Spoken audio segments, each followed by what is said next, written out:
জয় জগন্নাথ। সবাইকে জানাই শুভ রথযাত্রা। তো আজকের দিনটা সবার কাছে খুব খুব ভালো, সবার খুব খুব ভালোভাবে কাটুক।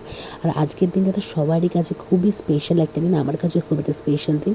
আজকের দিনে আমি আমার জগন্নাথ বলরাম সুভদ্রাকে বেশ ভালো মতন করে মানে নিজের মনের মতো করে পঞ্চামৃত স্নান করাই। তা ভাবলাম সেই যখন পঞ্চামৃত স্নানটা করাচ্ছে তার একটা সুন্দর মুহূর্ত তোমার সাথে শেয়ার করা যাক। আর আমি জগন্নাথ বলরাম সুভদ্রার জন্য ভেবেছিলাম যে খাজা বানাবো, বাট ফার্স্ট টাইম তো ঠিক সাহস করে বানিয়ে উঠতে পারলাম না, তাই মালপোয়াই বানিয়েছি। কিন্তু ইচ্ছা আছে উল্টো হাতে সাহস করে যেমনই হোক না কেন বানাবো, মানে মনে একটা বেশ পজিটিভ এনার্জি নিয়ে যে না পারবো, এই এনার্জি নিয়ে ইচ্ছা আছে বানানোর।